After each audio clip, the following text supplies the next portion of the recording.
Hi friends, कैसे हो आप। आज हम बात करने जा रहे हैं सीआरपीसी के चैप्टर 2 की सेक्शन 6 और सेक्शन 24-25 पे।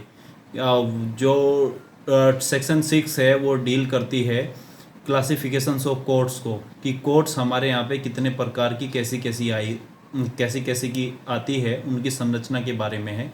तो कोर्ट्स जो है वो सेक्शन 6 में दिया गया है। 4 प्रकार की कोर्ट्स उसमें क्रिमिनल कोर्ट्स दी गई है, जिसमें से नंबर 1 है वो है सेशन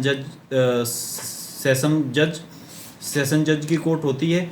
और नंबर 2 जो है वो जुडिशियल मजिस्ट्रेट या मेट्रोपॉलिटन मजिस्ट्रेट जिसको बोल सकते हैं। और नंबर 3 है वो सेकंड जुडिशियल मजिस्ट्रेट की कोर्ट है। और जो 4th है वो एग्जीक्यूटिव मजिस्ट्रेट जो जिसको बोलते हैं कार्यपालक इंजीनियरिंग कोर्ट होती है। ये हमारे यहाँ पे 4 प्रकार की कोर्टें आती है। और इससे अलग स्पेशल कोई भी कोर्ट सरकार द्वारा बनाई जा सकती है हाई कोर्ट के चर्चा विचारणा के साथ में, कि special session court, special judicial magistrate court, वो अलग बात है। लेकिन ये इसका मूलभूत जो कॉन्स्टिट्यूशनल है वो यही है कोर्टों का, ठीक है। उसके बाद आता है सेक्शन 24, पब्लिक प्रोसिक्यूटर है। सेक्शन 24 में पब्लिक प्रोसिक्यूटर के बारे में बताया। पब्लिक प्रोसिक्यूटर कौन होता है, क्या कार्य होता है उसका, क्या क्वालिफिकेशन चाहिए उसके बारे में, वो उसमें सब कुछ दिया गया है। पब्लिक प्रोसिक्यूटर है वो स्टेट गवर्नमेंट और सेंट्रल गवर्नमेंट हाई कोर्ट के साथ में डिस्कशन करके उसको अपॉइंट करती है पब्लिक प्रोसिक्यूटर को। उसके बाद फिर सेंट्रल गवर्नमेंट भी खुद का अपना पब्लिक प्रोसिक्यूटर अपॉइंट कर सकती है हाई कोर्ट के साथ में कंसर्न करके। एक या अधिक पब्लिक प्रोसिक्यूटर सेंट्रल गवर्नमेंट की तरफ से केस लड़ने के लिए अपना पब्लिक प्रोसिक्यूटर अपॉइंट कर सकती है। उसके बाद आता है कि पब्लिक प्रोसिक्यूटर की लिस्ट तैयार की जाती है। जैसे कोई डिस्ट्रिक्ट है उसमें पब्लिक प्रोसिक्यूटर की अपॉइंटमेंट करनी है, तो पब्लिक प्रोसिक्यूटर की अपॉइंटमेंट करने के लिए क्या करेंगे, तो जो डिस्ट्रिक्ट जज होता है, डिस्ट्रिक्ट और सेशन जज जिसको बोलते हैं, सेशन जज और डिस्ट्रिक्ट मजिस्ट्रेट मिलके डिस्कशन करके एक लिस्ट प्रिपेयर करते हैं। लिस्ट प्रिपेयर करने के बाद में वो गवर्नमेंट को भेजते हैं अप्रूवल के लिए, कि इस लिस्ट में से ये इतने एडवोकेट है, उसमें से पब्लिक प्रोसिक्यूटर की अपॉइंट की जा सकती है।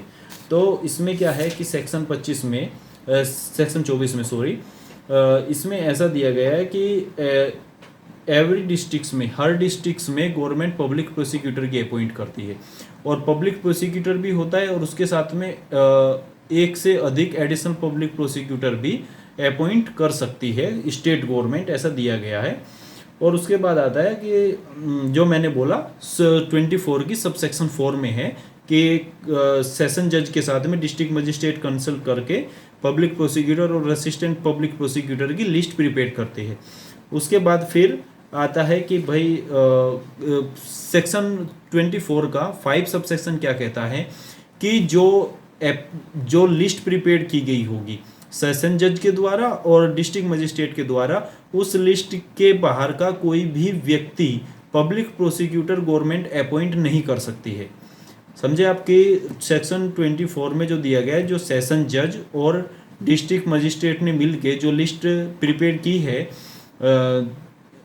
पब्लिक प्रोसिक्यूटर और असिस्टेंट पब्लिक प्रोसिक्यूटर के लिए, उसके सिवा स्टेट गवर्नमेंट बाहर से उसकी बाहर की किसी भी लिस्ट को अपॉइंट नहीं कर सकती है। ऐसा सेक्शन 24 के सब सेक्शन 5 में कहा गया है। फिर उसके बाद में है सेक्शन 6 आता है। सेक्शन 6 में क्या कहा गया है, इसमें बताई गई है कि जो रेगुलर कैडर होती है प्रोसिक्यूटिंग ऑफिसर की, अगर स्टेट गवर्नमेंट के पास में वो कैडर के ऑफिसर है, वो कैडर के ऑफिसर है, तो पब्लिक तो जो गवर्नमेंट है वो उनमें से ही पब्लिक प्रोसिक्यूटर अपॉइंट करती है। अगर सरकार के पास में उस कैडर के प्रोसिक्यूटिंग ऑफिसर नहीं है, तो फिर क्या करती है स्टेट गवर्नमेंट, जो मजिस्ट्रेट, जो सेशन जज द्वारा और जो डिस्ट्रिक्ट मजिस्ट्रेट द्वारा लिस्ट प्रिपेयर की गई है, उस लिस्ट में से ही अपॉइंट करती है पब्लिक प्रोसिक्यूटर और असिस्टेंट पब्लिक प्रोसिक्यूटर, ठीक है। और उसके बाद में ये रेगुलर कैडर क्या बोलते हैं उसको, regular cadre of prosecuting officer. Regular cadre prosecuting officer वो होती है कि जैसे असिस्टेंट पब्लिक प्रोसिक्यूटर है, स्टेट गवर्नमेंट की एग्जाम आती है कि असिस्टेंट पब्लिक प्रोसिक्यूटर के लिए जो मजिस्ट्रेट कोर्टों में अपॉइंट होते हैं उनको प्रमोशन देके पब्लिक प्रोसिक्यूटर की कैडर दी जाती है। तो उसको बोला हुआ है इसमें regular cadre of prosecuting officer, या दूसरे जिस नाम से भी उसको कैडर को बुलाते हो वो हो सकती है। लेकिन इसमें मीनिंग मेन यही होता है ज़्यादातर क्या है कि असिस्टेंट पब्लिक प्रोसिक्यूटर में से ही पब्लिक प्रोसिक्यूटर अपॉइंट किए जाते हैं। अगर असिस्टेंट पब्लिक प्रोसिक्यूटर में से कोई एप्लीकेबल नहीं है, क्वालिफाइड नहीं है, तो उसके बाद है जो एडवोकेट्स प्रैक्टिस कर रहे हैं जिनकी 7 साल या उससे ज़्यादा की क्वालिफिकेशन है, उनमें से वो प्रिपेयर की हुई लिस्ट है उसमें से अपॉइंट कर सकते हैं। फिर आता है प्रोसिक्यूटिंग ऑफिसर। प्रोसिक्यूटिंग ऑफिसर कौन होता है? प्रोसिक्यूटिंग ऑफिसर पब्लिक प्रोसिक्यूटर और एडिशनल पब्लिक प्रोसिक्यूटर और असिस्टेंट पब्लिक प्रोसिक्यूटर को प्रोसिक्यूटिंग ऑफिसर बोलते हैं। फिर इसमें आता है कि इसकी क्वालिफिकेशन क्या होगी। जो पब्लिक प्रोसिक्यूटर होगा उसकी क्वालिफिकेशन क्या होगी? उसकी क्वालिफिकेशन यही होगी कि उसकी 7 साल के एज एन एडवोकेट प्रैक्टिस चाहिए। अगर आपको पब्लिक प्रोसिक्यूटर बनना है तो आपकी 7 साल का आपको practice advocate as a advocate practice का आपको अनुभव होना बहुत ज़रूरी है। तो वो इसमें सेक्शन 24 के सब सेक्शन 7 में दिया गया है। फिर उसके बाद दिया गया है सेक्शन 8 में कि कोई स्टेट गवर्नमेंट या सेंट्रल गवर्नमेंट को स्पेसिफिक केस के लिए कोई स्पेशल पब्लिक प्रोसिक्यूटर अपॉइंट करना चाहती है तो वो कर सकती है। लेकिन उसके लिए क्वालिफिकेशन ये है कि उसमें आपको प्रैक्टिस आपकी 10 ईयर्स होनी चाहिए, 10 साल की उसमें प्रैक्टिस होगी। तो स्टेट गवर्नमेंट या सेंट्रल गवर्नमेंट उसको स्पेशल पब्लिक प्रोसिक्यूटर अपॉइंट कर सकती है। तो ये था सेक्शन 24 पब्लिक प्रोसिक्यूटर के बारे में। अब आता है सेक्शन 25 असिस्टेंट पब्लिक प्रोसिक्यूटर। ये काफ़ी महत्वपूर्ण सेक्शन है, आप इनको ज़रा एक बार पढ़ लीजिएगा। असिस्टेंट पब्लिक प्रोसिक्यूटर वो होता है जो सरकार द्वारा अपॉइंट किए जाते हैं एवरी डिस्ट्रिक्ट्स में और एवरी मजिस्ट्रेट कोर्ट में। जो एडवोकेट अपॉइंट किए जाते हैं गवर्नमेंट की तरफ से केस चलाने के लिए, वो असिस्टेंट पब्लिक प्रोसिक्यूटर बोले जाते हैं। वो सेक्शन 25 में दिया गया है।